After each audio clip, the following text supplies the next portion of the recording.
i1 Profiler's Advanced User Mode creates a more customized profile display than Basic Mode, even automatically correcting flare that may fall on your screen while you're working.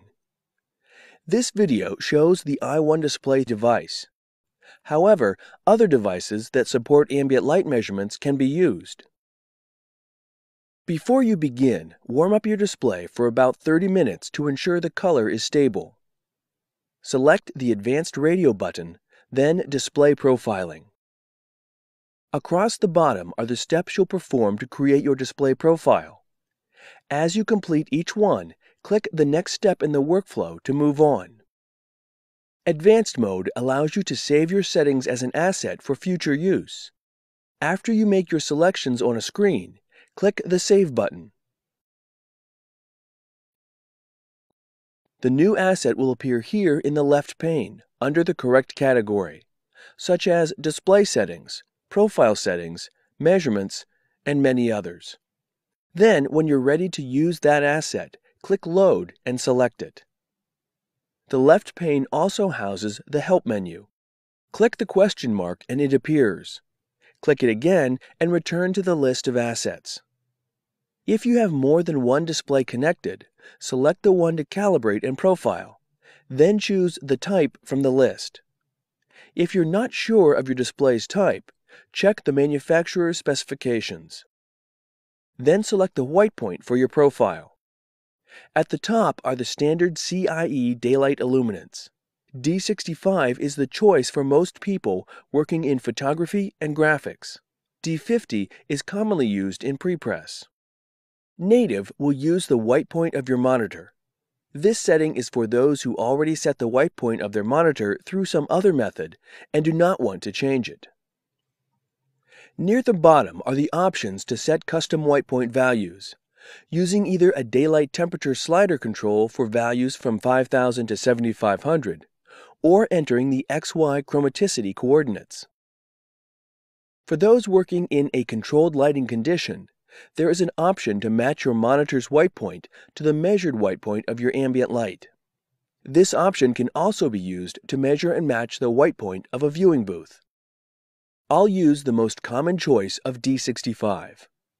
Next, select the luminance of the display. Most users of LCDs will find that 120 provides a display that is bright enough to judge color and details in highlights and shadows. If you're having a hard time seeing details in the highlights, try selecting a lower value. Use Native if you don't want to change your monitor's luminance value. Custom is available if you want to select any value between 80 and 250. There's also an option to have the software automatically determine your display's optimum luminance level based on a measurement of your room's ambient light conditions or light booth intensity. This option works well when comparing printed output to images on your display. If you're matching multiple displays, marking contrast ratio will calibrate them to a similar dynamic range. Native uses the full dynamic range of your display, while Custom allows you to limit the contrast ratio to a value you define. Flare light falling on your screen can affect the display's contrast ratio. Flare Correct will adjust the measurements so they more accurately capture the contrast ratio and color capabilities of your display.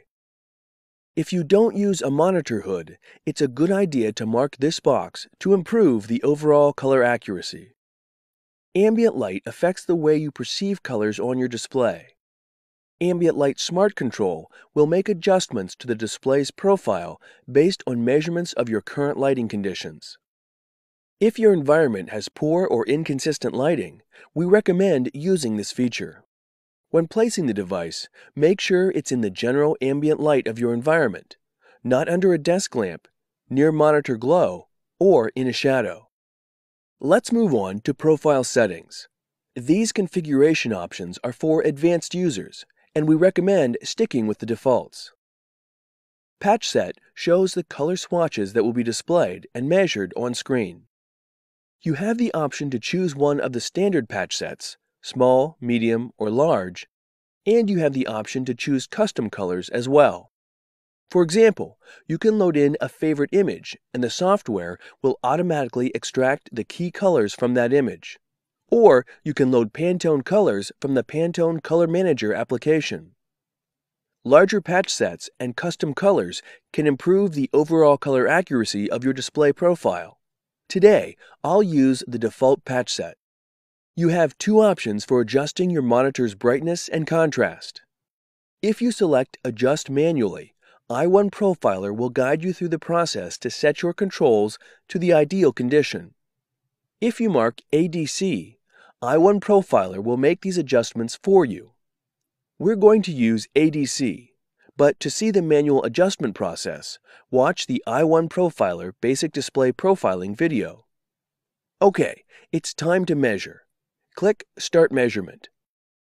The software will prompt you to hang your measuring device on the display. It's important to make sure the i1 display is lying flat against the screen. Click Next, and a series of colors will be displayed and measured.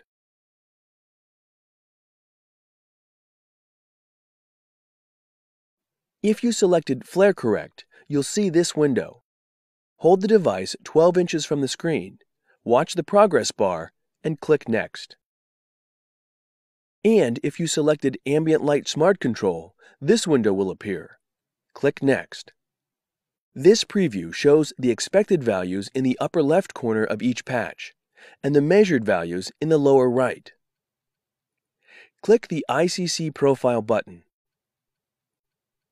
Give your profile a name that includes the name of the monitor. If you're using a Macintosh, you have the option to select User Level if you want this profile to only be available to you.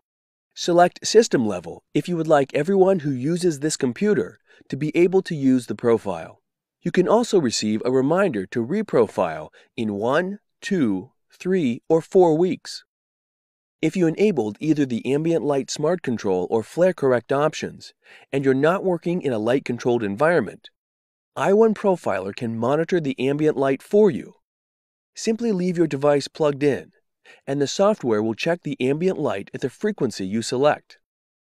Although this video shows the i1 display device, other devices that support ambient light measurements can be used. Click Create and Save Profile to build the new custom profile. When it's complete, you can change these radio buttons to compare how the image looked before and after the calibration. Other images are available behind this drop-down to help you evaluate your monitor's color.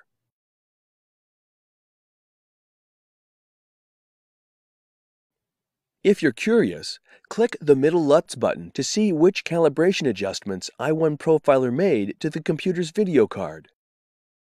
This fine-tuning helps match the display to the selected white point and gamma settings. And a gamut view is available by clicking the first button. With i1 Profiler, it really is that simple to create a profile that is customized to your display and changing light conditions.